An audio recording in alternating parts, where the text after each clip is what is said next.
History, I always say, has a habit of burying its worst mistakes deep underground, slapping a stone over it and hoping no one gets curious. And yet, here you are. Before we descend into this pit together, humor me. Drop a comment down below. Where are you listening from? What time is it? I swear, I find it strangely comforting knowing I'm not the only one with poor judgment this late at night. If you like stories about things that should stay buried and the fools who unearth them, hit that like button. It won't save you, but it's polite. All right, let's begin. It was the autumn of 1489 when I first set foot in the kingdom of Varath, a crooked, half-forgotten splinter of land pressed against the cold shoulders of the Carpathian Mountains. The locals called it the land with no morning. The sun never seemed to rise properly there, smothered by perpetual mist and pine. I was hired by Lord Ilian Volkar, a minor noble with ambitions that far outpaced his purse. His latest obsession? Recovering the lost tomb of Queen Selvara, a ruler spoken of only in fragments, the sort of name you found scribbled on the edge of old parchments, usually followed by a curse or a blot of spilled ink. I was there as a scribe, to record, to witness, not to bleed.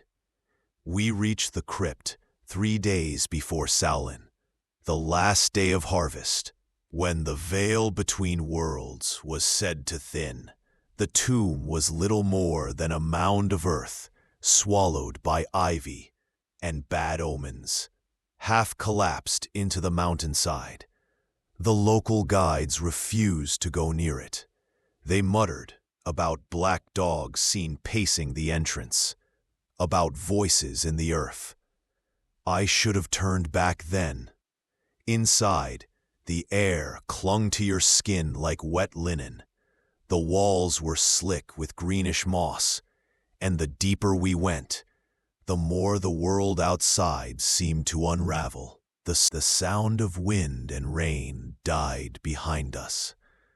The torchlight flickered, not from drafts, but from some deeper unease. At the far end of a narrow stone passage, we found it. A massive slab of obsidian black stone. Carvings of twisted, unfamiliar symbols ran its surface. There were no handles, no hinges, just a single word, scrawled in faded paint, the color of dried blood. Selvara. Volkar grinned. The old priest who accompanied us, a withered man named Brother Merrick, immediately crossed himself and whispered a prayer I didn't recognize. Some doors, he said, voice shaking, were meant to remain shut. And that's when I felt it. A coldness behind my eyes. A sense of something on the other side. Watching. We should have left it there. Some stories are better half told. Some doors better left unopened. But Volkar was a man drunk on the scent of legend and gold. He believed the old tales that Queen Selvara was buried with her court, her crown, and a relic known only as the Thorn of Elendris, a blade said to bleed the soul from a man. I remember his face, pale in the torchlight, when he ordered the masons to breach the seal. Brother Merrick protested. Of course, he called it blasphemy, sacrilege, a curse upon all of us. Volkar silenced him with a glare and a purse of silver. It took hours to pry loose the obsidian slab. It wasn't attached to anything, yet it clung to the doorway like it had roots in the stone. When it finally shifted, a rush of cold air burst forth, so sharp and thick it made the torches hiss and flutter. And with it came the smell, not of death, no, of old things, buried things, the kind of scent that clings to ancient stone and things forgotten by God and man alike. We stepped inside. The chamber beyond was impossibly vast, carved into the very bones of the mountain. The walls were covered in faded murals, grotesque figures in supplication, faces twisted in agony and ecstasy alike, their eyes painted black and wide. At the center stood a dais of polished bone, and upon it, a coffin of what looked like petrified wood, bound in rusted chains. No name marked it, but we all knew who lay within. Queen Selvara. Volker approached, ignoring Brother Merrick's trembling warnings. He reached out, placing his hand upon the lid. That's when we heard it. A voice, a whisper, not in the ear, but deep in the marrow of our bones. One word, closer. The torches dimmed. The stone groaned beneath our feet, and Volker, still grinning like a man who thought himself untouchable, ordered us to break the chains. I didn't help. I stayed back. And I swear to you, as they shattered the final link, something in the room exhaled. The murals on the walls shifted. What once were paintings now seemed to pulse, the eyes moving, watching. And from within the coffin came a sound I will never unhear. A soft, deliberate tapping from inside. Tap, tap, tap. There's a kind of silence you only hear in old places. Not the absence of sound, but the presence of something listening. And in that tomb it was deafening. The chains lay broken, the coffin lid unmoved, and yet the tapping continued. Tap, tap, tap. Brother Merrick had already fallen to his knees, mumbling prayers through bloodless lips. One of the masons had fled the chamber, his scream still bouncing down the narrow, darkened corridors beyond. And Volker grinned. "See," he rasped, "alive with power. You fools, this is the cradle of kings. She'll make us gods." He reached for the coffin lid, and I swear to you now, though no man will believe me, the stone itself tried to resist him. The lid shuddered as though pinned by some invisible hand. The chains lay in heaps, but a pressure remained. He forced it open anyway. A draft of air burst forth, heavy with rot and something sharp, a metallic tang like rusted iron and old teeth. And inside, we saw her, Selvara, not the dried, withered corpse of a long-dead queen, but pale as snow, her flesh untouched by time. Black hair fanned across the satin lining like spilled ink. A circlet of tarnished gold clung to her brow, and her lips were red and parted in what might have been a smile. Her eyes opened, not with the lazy flutter of one waking from sleep, but sudden, wide, and knowing, black as pitch. She stared at Volkar, and he laughed. "Your queen returns," he hissed, and she spoke. One word. "Drink." The others obeyed, as if their bodies no longer belonged to them. The remaining men stepped forward. Merrick screamed. I howled, but they were lost. Their eyes glassy, their mouths slack as they knelt beside the coffin. From the shadows at the room's edge, I watched them press their lips to her wrist and drink. I saw the color bloom in her cheeks, her lips darken like crimson wine. The room dimmed, as though the mountain itself had sighed in relief. When it was done, only Volkar remained standing, and Selvara, now fully risen, looked at him and smiled. "You," she said, her voice like a blade drawn from wet silk, "you'll carry me." I don't remember how long I cowered there. An hour? A day? Time lost all meaning in that place. By the time I dared open my eyes again, the coffin was empty. Selvara had risen. The men, what remained of them, moved like sleepwalkers, their faces pale and hollow, blood crusting their lips.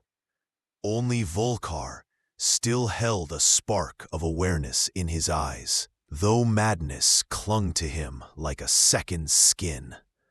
"The world waits," he muttered. "It's time."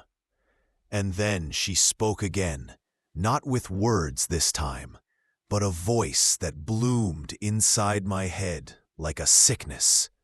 "Feed me." The order echoed through the chamber, and before I could stop them, the men turned on the last of our party, Brother Merrick, who'd survived plague, war, and famine. But not this. They tore him apart, not with tools or blades, with their bare, eager hands. Flesh peeled, bones crack. The sound was, I can't describe it, like wet cloth being ripped in a quiet room. And Selvara drank, not from the body directly, but from the act itself. The blood on the floor, the vapors in the air, the fear in our hearts. I felt it in my marrow, as though the mountain was feeding her too. The walls themselves began to shift. Symbols, long dormant, glowed faintly. Ancient carvings twisting, becoming things with too many eyes and mouths. And outside the tomb, something answered, a howl. Low, distant, but wrong. Something old, something bound.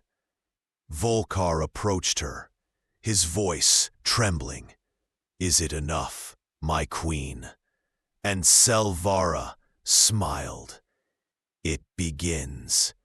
With a wave of her hand, the bones on the ground shifted, assembling themselves into crude, twisted figures, things neither man nor beast, animated by some foul will. One of them turned its empty sockets to me and grinned. I ran through the ancient corridors, walls damp with ages of forgotten rain. I heard them behind me, soft footfalls, the scrape of bone, the growing hum of that unnatural hunger. And all the while, her voice inside my skull, "Run if you wish, there's nowhere left but me." I don't remember how long I ran. The old tunnels were a labyrinth, walls slick with ancient moss, the air thick with dust and decay. Behind me, I could hear them moving, the clatter of bone on stone, the scrape of something wet being dragged. But I didn't look back. There are things a man can see only once before his mind shatters. Somehow, through blind luck or fate's cruelty, I stumbled into open air. The mountainside was gray with pre-dawn mist. The world felt wrong. The wind didn't move the trees. The birds did not sing. I could still feel her in my head, a weight pressing down, a foul heat in my veins. And then I saw them, the village, our village, the same place we'd left behind with promises to return triumphant. Smoke rose from it now, black and thick. I smelled it before I saw the source. Charred flesh, burning timber, something old and rotten long buried. Shapes moved between the ruined homes, not men. Twisted, hunched things, born of old bone and newer flesh. Some crawled on all fours. Some had too many limbs. All of them wore faces I knew, faces of my kin, of my wife, of my little boy. They were taken, or worse, and in the distance, at the foot of the mountain, the earth itself cracked open, a jagged, bleeding wound in the land. From it, a dark mist rose, carrying with it the scent of blood-soaked soil and long-decayed royalty. And rising from that abyss, I saw them. Ancient things, neither man nor God, forgotten long before our kind dared shape stone into temples. Selvara's kin. They had waited, and now they were waking. For her, I fell to my knees. I knew then that this was not a night to be survived, not a curse to be lifted. The land itself had turned. The stars above seemed to pulse, shifting in shapes no man was meant to read. I heard chanting from somewhere unseen, 1,000 voices speaking a tongue older than bone. And then, the sky itself wept black. I don't know how long I knelt there, watching the earth bleed and the sky blacken. There's a moment, right before a storm breaks, where the world seems to hold its breath, where you realize that the old gods you spat at in your youth are real and furious, and that your name was already written on the parchment of the damned long before you drew breath. That's what this felt like. I tried to crawl away, but the land itself seemed to pulse under my hands, the earth wet with something thicker than rain. I saw bones rising from the soil, not old, clean relics. These were fresh, stripped. The villagers, my people, had been fed to the land, to her. And then across the hills, the sky split open. I swear to you, it cracked like old porcelain. Behind it wasn't the heavens, but a churning, crimson void.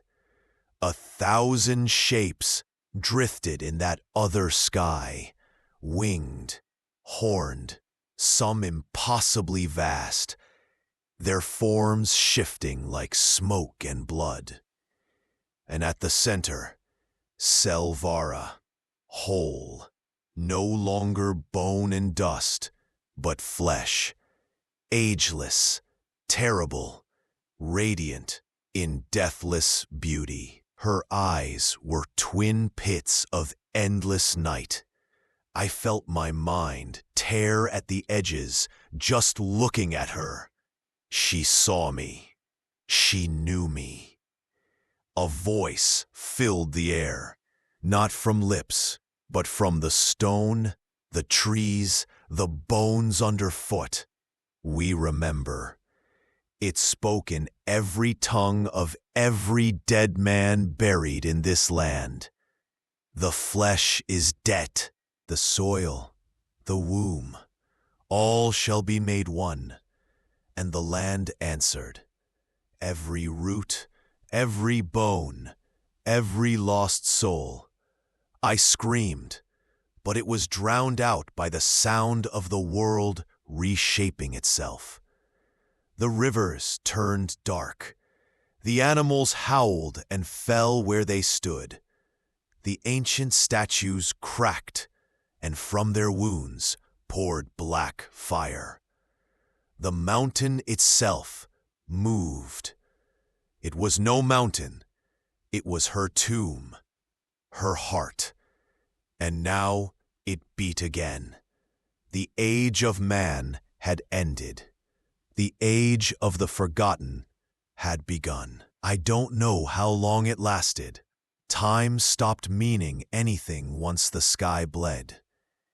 I remember crawling, not to escape, there was no escape, but to reach the last standing thing I knew, the black altar, the one we'd unearthed foolishly at the heart of that burial pit. It was older than the village, older than the empire, carved from a stone that drank light, and in its surface was my reflection. But not mine, not anymore. The face looking back was hollow-eyed, flesh pale as wax, a mouth torn from silent screams. I was becoming them, becoming part of the earth, of the debt paid in blood. In that reflection, I saw the whole tapestry. Every ruler, every blood-soaked decree, every marriage made for power and not love. Every sacrifice of child and mother and soldier alike. All of it led to here. It was never for God, not for crown, nor land, nor empire. It was for her, Selvara. We weren't the masters of our fate. We were livestock. And as the last of the old villages crumbled into black dust, I saw them. Figures from the mist. Faces twisted by centuries of forgotten hunger. The dead kings and queens of old. Some wore their crowns still. Others, their wounds. And leading them, radiant in ruin, was Selvara. Not dead, not alive, eternal. Her hand reached out, not to strike, but to welcome me. I wanted to scream, to run, but my feet moved on their own. And then, a voice. Your voice. Yes, you, listening now. I could hear you through the veil. And if you feel the cold hand on your shoulder now, if the lights flicker, if the air smells of wet earth and old blood, it means she's close. You listened too long. You heard your name spoken where it shouldn't be. She remembers. And when your reflection smiles without you, when the knock comes from inside the walls, you'll know we're not the first, we're never the last. This was the tomb of Selvara. If you made it this far, tell me, where are you listening from, and what time is it where you are? I'm always fascinated by who the night calls to. If you value your sleep, don't forget to like the video and subscribe, but only if you're brave enough to stay for the next story. Good night, and lock the door.